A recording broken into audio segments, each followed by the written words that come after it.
Dan salam sejahtera untuk kita semua. Pertama, saya ucapkan terima kasih untuk mampu menghadiri kuliah online pada pagi hari ini. Ya. Hari ini kita akan melanjutkan pelajaran kita sejarah Indonesia mengenai Revolusi Nasional Indonesia. Revolusi Nasional Indonesia ini berlangsung pada tahun 1945 sampai 1949, ya, yang merupakan kelanjutan dari bab sebelumnya, yaitu setelah bangsa kita berhasil memproklamasikan kemerdekaan Indonesia. Baik. Nah, apa itu revolusi kemerdekaan Indonesia?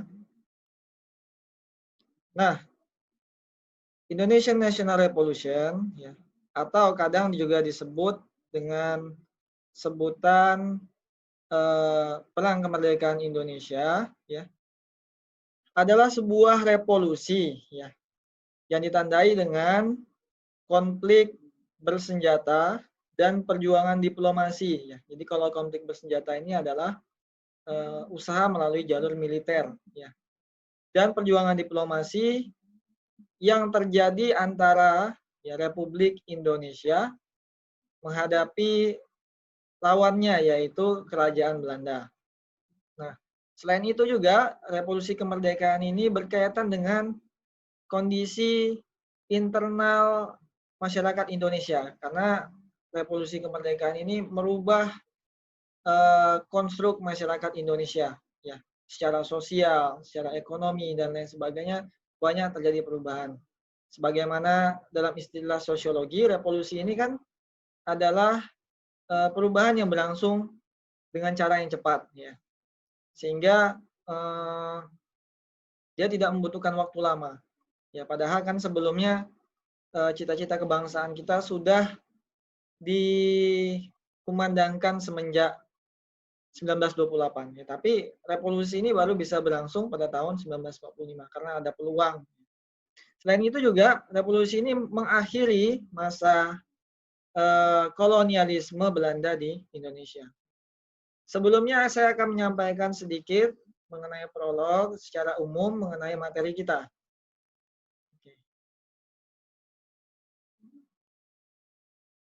Next, ya.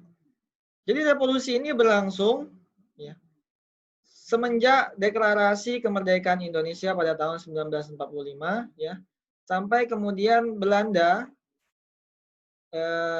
mengakui, ya, menerima kemerdekaan Indonesia secara penuh pada akhir tahun 1949. Ini melalui konferensi Meja Bundar. Nah, perjuangan selama 4 tahun ini melibatkan konflik bersenjata yang berdarah, ya, dan juga terjadinya gejolak dalam politik dan sosial politik di internal Indonesia. Selain itu juga ada 2 intervensi dunia internasional kepada pihak yang bertikai, yaitu Republik Indonesia dan pihak Belanda, untuk kemudian mau membuat perundingan damai. Jadi ada 2 major international diplomatic intervention. Ya, yang siapa yang kemudian bangsa-bangsa yang terlibat menengahi seperti Inggris, Amerika, ya, Australia, Belgia, ya, dan paling utama adalah Dewan Keamanan PBB. Nah, pasukan Belanda ini secara umum, ya, berhasil kemudian mengontrol kota-kota besar yang ada di Nusantara waktu itu, sekaligus juga menguasai kota-kota yang merupakan basis industri di Pulau Jawa dan Pulau Sumatera. Ya, tetapi mereka gagal untuk mengontrol daerah-daerah yang lebih terpencil, ya, yang di daerah pedesaan maupun pedalaman, sehingga masih memberikan ruang gerak bagi para pejuang kemerdekaan kita untuk terus melancarkan perlawanan kepada agresi-agresi dan tindakan-tindakan Belanda. Nah, pada tahun 1949 ini akhirnya, ya, tekanan dunia internasional kepada Belanda, ya, sekaligus juga kegagalan militer Belanda ini untuk mengalahkan secara keseluruhan kekuatan perlawanan militer Indonesia yang bergerilya, sehingga membuat posisi Belanda ini kemudian terpojok dan mau kemudian mengakui yang menerima kemerdekaan Indonesia. Oke. Nah, revolusi ini juga mengakhiri masa kolonialisme Belanda dan negara yang dulunya sebelum Indonesia yaitu Hindia Belanda, ya, kecuali Papua, ya, karena Papua itu dalam salah satu butir sepakatan dalam konferensi meja bundar baru akan dikembalikan ke Indonesia 2 tahun setelah konferensi meja bundar, yaitu ya kira-kira tahun 1952 mestinya dikembalikan oleh Belanda ke Indonesia, tapi kenyataannya nanti berbeda karena Belanda masih menahannya sampai kemudian tahun 1960-an baru ada upaya dari Republik Indonesia untuk merebut kembali Papua. Nah, ini ada sedikit kata-kata bijak dari seorang Buya Hamka.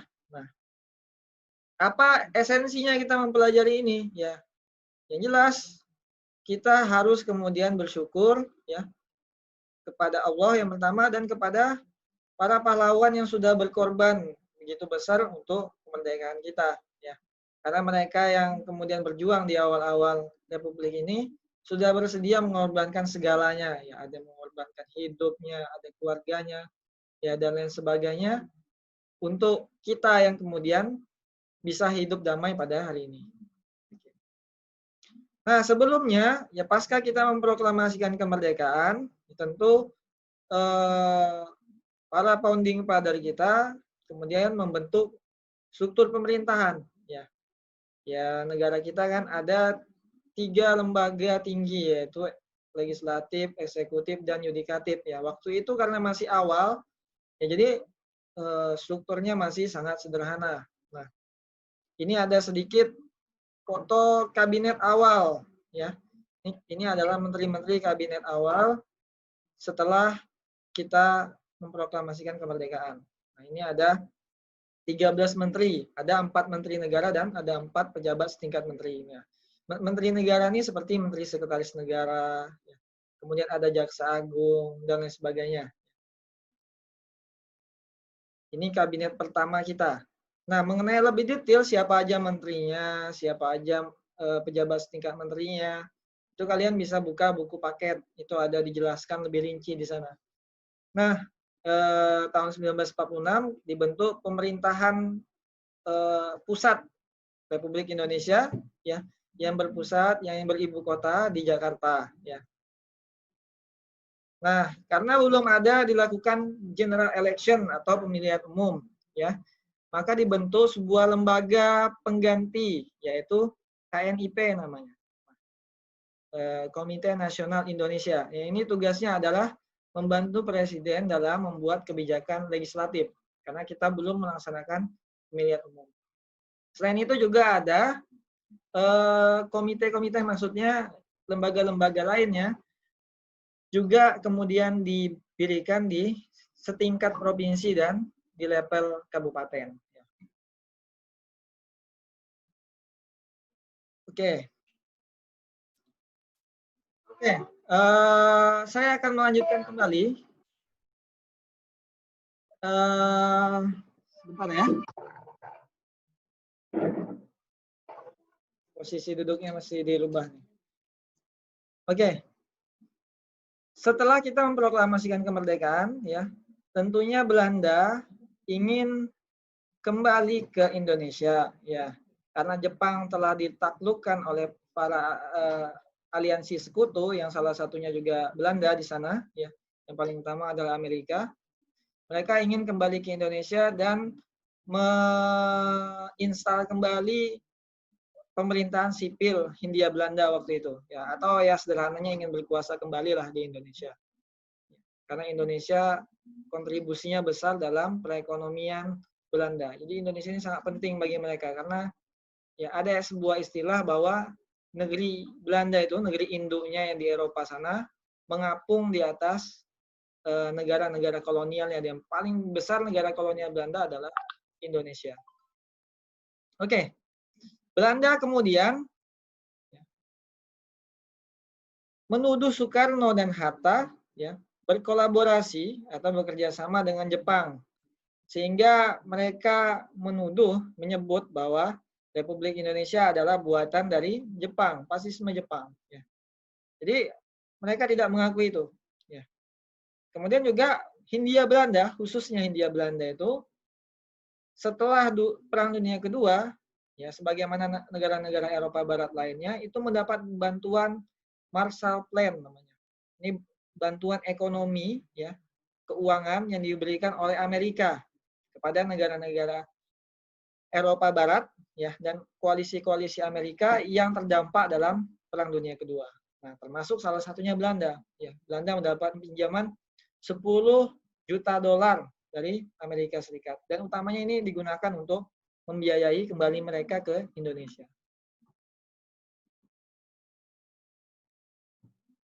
Oke, kedatangan pasukan sekutu. Nah, pasukan sekutu yang datang ke Indonesia bukan orang Amerika, ya. Karena Amerika pasukannya itu difokuskan untuk mengurusi kepulauan utama Jepang, ya. Jadi untuk di Nusantara, khususnya juga Asia Tenggara secara khususnya, ya, secara umum ya maaf, ya, itu di bawah kendali oleh Inggris maupun Australia. Nah, kalau Indonesia ini di bawah kendali oleh Inggris, ya. Diberikan kemudian mandat kepada seorang pimpinan angkatan laut Inggris yang bernama Louis Mountbatten, ya. Beliau ini adalah pimpinan komandan tertinggi pasukan sekutu yang membawahi daerah Asia Tenggara, ya. Jadi Inggris tugasnya Mountbatten ini hanya sebenarnya untuk memulihkan keamanan dan pemerintahan sipil di Jawa, ya.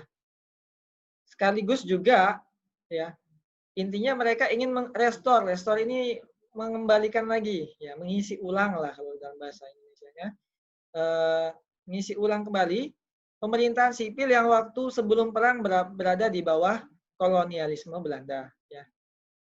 Dan melanjutkan, ya, hegemoni, ya, kedaulatan Belanda, ya, klaim Belanda atas Indonesia. Nah, ya, tugas Mountbatten ini adalah kemudian untuk memulangkan repatriasi, ya, sekitar 300.000 pasukan Jepang yang berada di Indonesia.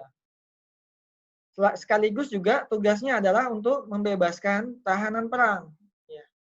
Jadi sebenarnya dia tidak memiliki keinginan dan juga tidak akan memiliki sumber daya, resource, ya, keuangan, SDM dan lainnya untuk kemudian berjuang secara panjang untuk mengembalikan Indonesia ini ke tangan Belanda. Jadi tugasnya itu sebenarnya hanya singkat. Jadi kedatangan pasukan Inggris ke Indonesia itu tidak terlalu lama. Setelah tugasnya selesai memulangkan para pasukan Jepang ke negara induknya, ya, dan membebaskan tahanan perang orang-orang Inggris, orang-orang Belanda yang ditawan oleh Jepang pada Perang Dunia Kedua, Inggris angkat kaki dari Indonesia. Nah, jadi ini tadi sudah saya jelaskan. Fase pertama adalah sekutu akan mengadakan operasi militer untuk memulihkan keamanan dan ketertiban. Fase kedua, setelah keadaan normal, pejabat-pejabat NICA akan mengambil alih tanggung jawab koloni itu dari pihak Inggris yang mewakili sekutu. Nah, NICA ini adalah Netherlands Indies Civil Administration. Ya, jadi NICA ini adalah pemerintahan sipil Hindia Belanda yang sebelum masa perang itu bercokol, tapi kemudian ditaklukkan oleh Jepang.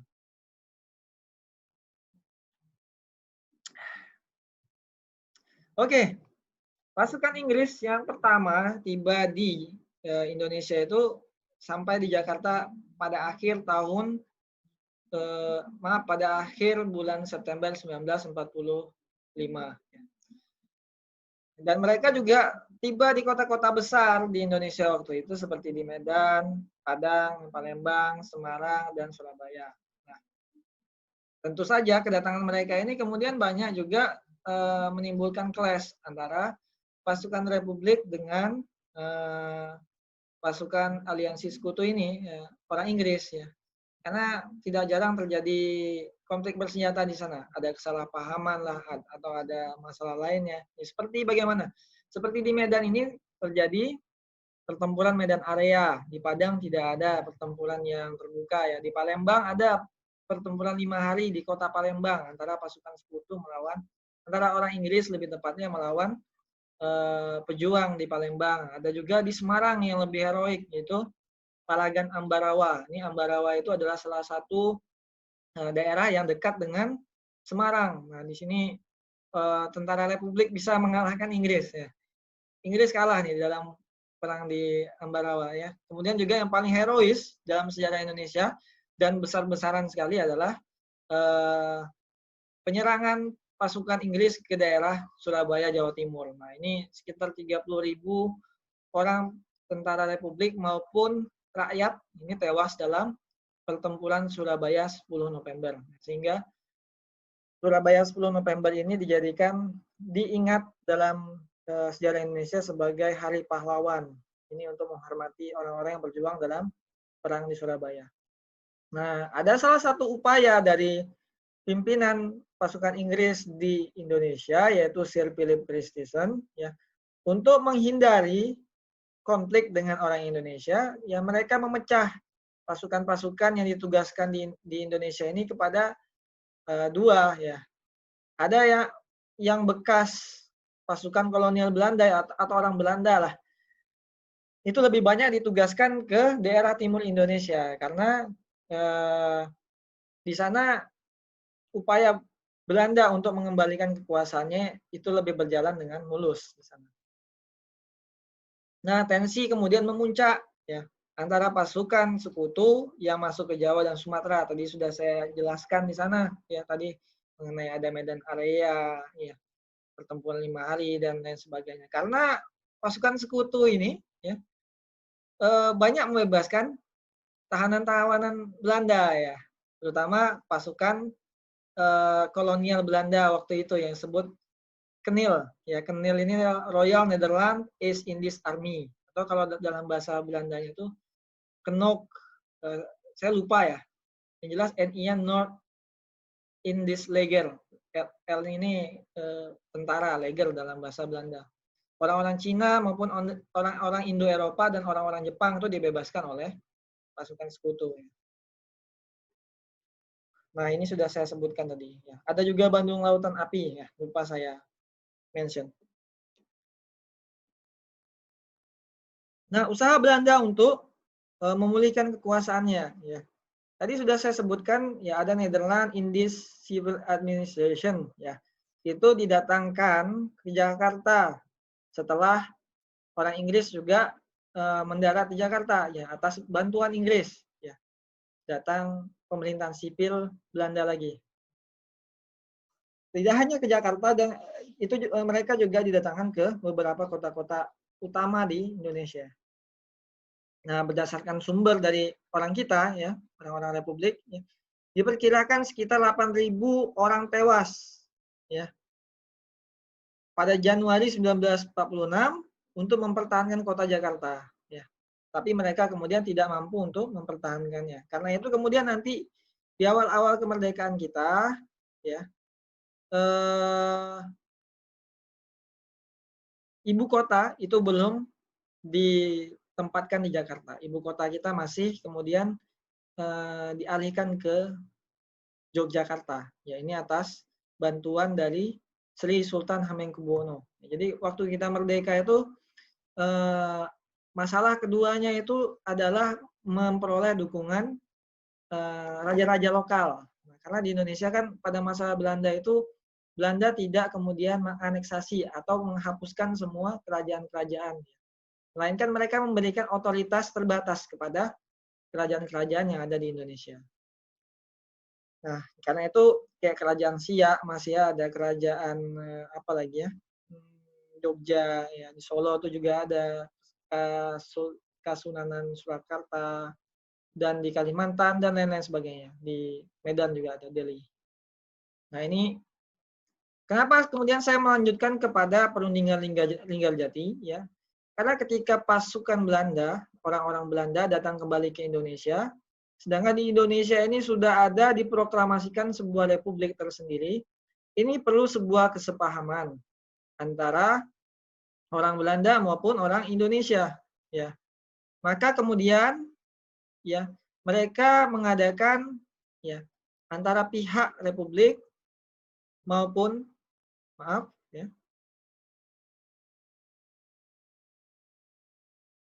pihak Republik maupun pihak Belanda kemudian mengadakan perundingan Linggarjati. Nah, ini adalah salah satu skin ya, salah satu foto rehat ketika perundingan Linggarjati. Di sini ada Muhammad Hatta.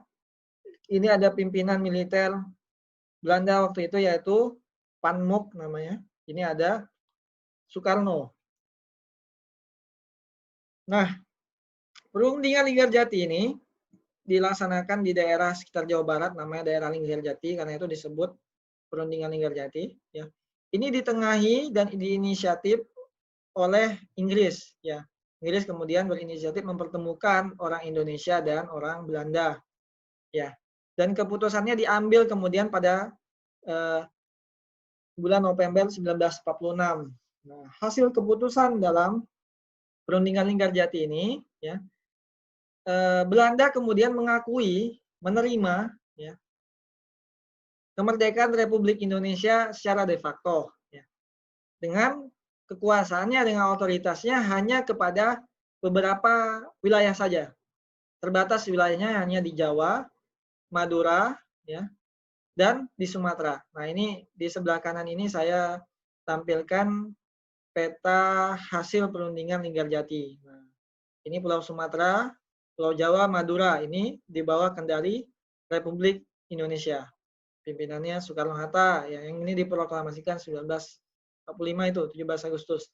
Kemudian juga Belanda itu hanya menganggap Indonesia sebagai negara bagian di bawah perlindungan kerajaan Belanda. Ya. Jadi yang kemudian menjadi kepala negaranya adalah Ratu Belanda. Dan wilayah Nusantara ini dibagi-bagi kemudian oleh Belanda. Nah, dibagi menjadi negara Indonesia Timur, kemudian ada negara Borneo, ya, ada negara Sunda, bukan Sunda, maaf ya, Lombok dan Bali, ya, itu dipecah-pecah oleh Belanda. Nah, kalau dalam terminologi sejarah nasional Indonesia, sejarah yang ditulis oleh orang Indonesia, negara ini dianggap sebagai negara boneka, ya, negara boneka buatan Belanda untuk memecah belah Republik, ya, untuk ya usaha Belanda kan dari zaman-zaman kolonialisme itu adalah melakukan politik adu domba, ya, atau politik divide et impera.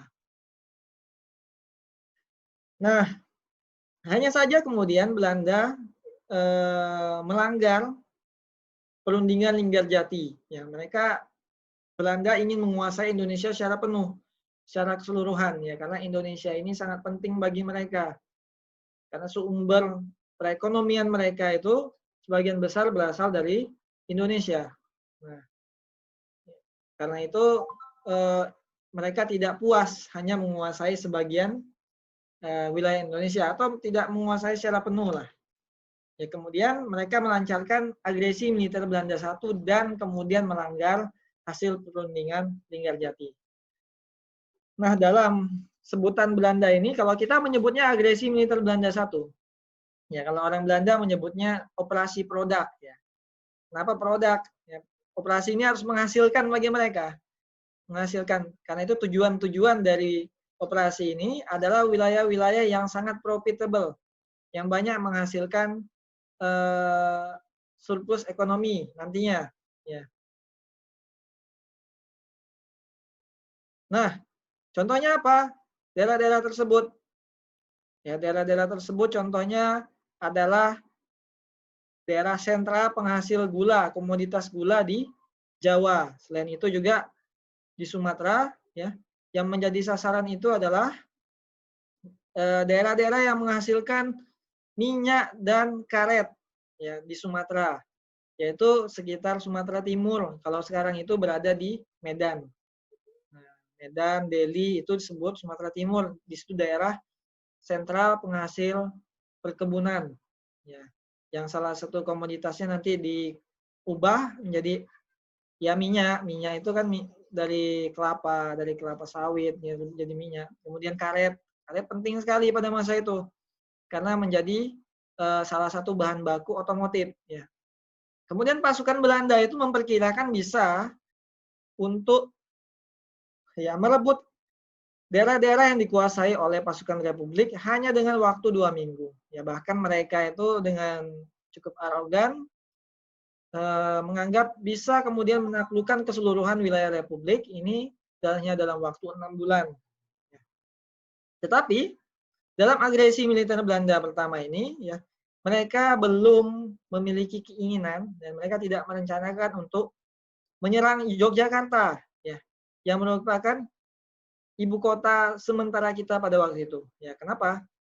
Karena kemungkinan besar kalau mereka melakukan serangan ke Yogyakarta, ya itu akan menghabiskan biaya yang cukup besar untuk berperang di sana. Oke. Nah, ini efek dari agresi Belanda secara politik. Yang pertama, ada reaksi negatif dari dunia internasional ya terhadap tindakan Belanda melakukan agresi dan melanggar hasil perundingan Linggarjati ya. Salah satunya ya berasal dari Australia, ini tetangga Indonesia langsung ya. Dan juga dari negara yang baru merdeka yaitu India. Mereka sangat vokal kemudian untuk mendukung kepentingan Republik Indonesia di PBB. Jadi seperti yang saya sebutkan di awal, perjuangan diplomasi ini sangat penting. Ya, sangat penting dan merupakan krusial sekali dalam mewujudkan cita-cita kemerdekaan kita. Ya, dengan dukungan negara lain kan Belanda semakin tersudut di meja perundingan. Meskipun kita kesulitan di medan pertempuran, tapi mereka ya lebih kesulitan di meja perundingan. Nah, salah satu contohnya adalah boikot yang dilakukan oleh Australia ya kepada kapal-kapal Belanda untuk tidak bisa melakukan bongkar muat di wilayah perairan Australia. Nah, blokade ini dimulai pada September 1945. Selain itu juga Dewan Keamanan PBB langsung mengecam ya tindakan Belanda ya dan kemudian langsung ikut serta dalam menyelesaikan dan menengahi konflik ini ya. PBB kemudian mendirikan yang namanya komisi jasa baik atau komite jasa baik ya, Good Office Committee ya, atau kemudian kita juga sebut sebagai komite 3 negara ya. Kenapa 3 negara? Karena ada 3 negara penengah dalam negosiasi antara Indonesia dan Belanda. Negara penengahnya itu Indonesia diwakili oleh Australia, ya Belanda diwakili oleh Belgia. Ya. Kemudian juga Amerika juga bertindak sebagai penengah di sana. Karena itu disebut Komisi 3 Negara. Ya untuk mensponsori negosiasi lebih lanjut ya. Dan yang seperti yang saya sebutkan tadi, posisi Belanda ini semakin sulit gara-gara mereka melanggar hasil perundingan Linggarjati.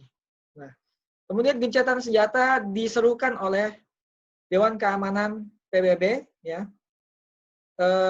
kepada Belanda maupun Soekarno pada 4 Agustus 1947. Nah, akhir dari agresi militer Belanda pertama ini ya, tentunya setelah ada gencatan senjata, maka harus dilakukan yang namanya perundingan. Nah, perundingan yang dilanjutkan ini adalah dicanangkan oleh Dewan Keamanan PBB adalah Perjanjian Renville. Renville ini adalah salah satu kapal Angkatan Laut Amerika Serikat. Jadi perundingannya di atas kapal. Kenapa di atas kapal? Karena kapal Amerika itu tidak berlabuh di daratan Indonesia, tidak berada di Indonesia dan tidak berada di daerah yang dikuasai oleh Belanda, tapi di lautan, sehingga dianggap lebih netral. Nah, Perjanjian Renville ini disponsori oleh PBB. Tujuannya adalah untuk memperbarui Perjanjian Linggarjati yang kolaps, yang gagal, karena dilanggar oleh Belanda. Kesepakatan ini kemudian sampai atau ya diambil pada Januari 1948, ya. Dan kemudian juga menyepakati sebuah kesepakatan gencatan senjata di antara sebuah garis imajiner, ya, yang dibuat oleh seorang yang dibuat oleh petinggi militer Belanda yang bernama Van Mook. Jadi Van Mook ini waktu itu menjadi komandan militer di Hindia Belanda dalam usaha mereka untuk merebut kembali Indonesia. Jadi Panmuk kemudian membuat garis-garis imajiner berdasarkan di mana pasukan Belanda terdepan berhasil menguasai area teritorial yang dikuasai oleh Indonesia. Jadi contohnya gini, mereka kemudian berhasil merebut kota Semarang. Jadi Semarang itu nanti dibuat garis di mana terdepan mereka berhasil menguasai, ya. Dan di luar garis itu merupakan wilayah Indonesia. Nah, jadi meskipun begitu, meskipun Panmuk ini buat garis-garis imajiner itu, sebenarnya banyak juga pasukan Republik ini yang masih berada di dalam garis itu, ya. Maksudnya masih berada di dalam daerah kekuasaan Belanda yang dibuat oleh Panmuk. Contohnya ini, Panmuk mengklaim bahwa mereka berhasil menguasai seluruh Jawa Barat, padahal masih ada divisi Siliwangi yang dipimpin oleh Ahmad Haris Nasution yang masih berada di daerah bergerilya di daerah Jawa Barat. Nah, sehingga waktu itu setelah perjanjian Lempil disetujui, salah satu kesepakatannya adalah pasukan Indonesia yang berada di dalam daerah garis Panmuk itu wajib untuk keluar. Ya, jadi ada sekitar 30.000 tentara Republik dan rakyat yang kemudian hijrah dari Jawa Barat ke Jawa Tengah dan Jawa Timur untuk menerima kesepakatan Lempil. Dan itu juga diperintahkan oleh Soekarno berdasarkan hasil kesepakatan. Nah, jadi mereka masuk ke wilayah RI di sekitar Yogyakarta. Nah, efek dari perjanjian Lempil ini, wilayah RI semakin sempit karena garis demarkasi, garis imajiner yang dibuat oleh Panmuk ini membuat wilayah Indonesia tinggal meliputi Yogyakarta dan sebagian Jawa Tengah dan Jawa Timur. Nah, ini saya tampilkan efek dari perjanjian kita di ya, Jawa Tengah pun cuma sebagian, Jawa Timur juga sebagian sudah diambil. Nah, daerah putih ini adalah daerah Medan. Ya, Medan waktu itu merupakan perkebunan besar, memberikan efek ekonomi yang besar kepada Belanda. Kemudian juga daerah Palembang di Sumatera Selatan, karena itu di Palembang ini putih gitu, dikuasai oleh Jepang. Maaf, dikuasai oleh Belanda.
Oke, maaf tadi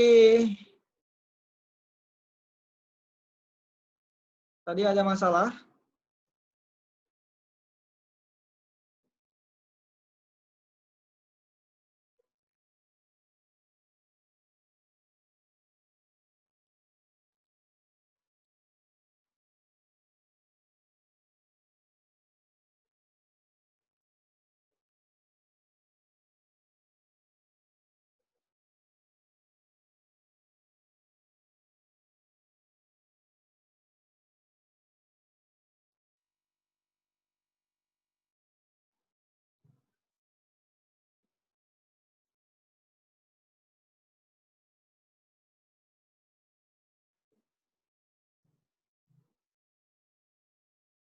Oke, kita mulai lagi. Sebentar ya.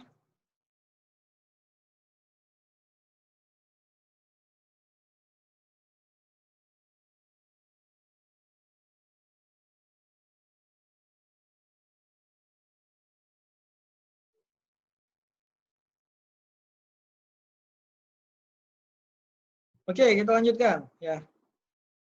Agresi militer Belanda ya, pasca perjanjian Renville, ya ini sebenarnya pimpinan Republik kita ini sudah mengira bahwa Belanda itu tidak akan kemudian menepati janjinya.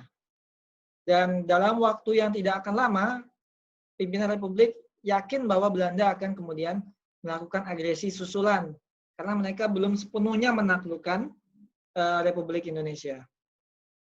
Nah, kemudian frustasi dengan negosiasi panjang dengan orang-orang Republik, ya, Belanda kemudian melancarkan sebuah operasi militer terbaru, ya, yaitu agresi militer Belanda kedua, yang dalam sebutan mereka itu dengan disebut sebagai operasi Krey. Sedangkan dalam terminologi kita, sejarah orang Indonesia, kita sebut dengan agresi militer Belanda kedua pada 19 Desember 1948. Agresi ini tiba-tiba, ya, tanpa ada pemberitahuan, tanpa ada ultimatum, Belanda tiba-tiba melakukan serangan ke ibu kota Indonesia sementara waktu itu, yaitu di Yogyakarta. Yang menjadi tujuan serangan awal itu adalah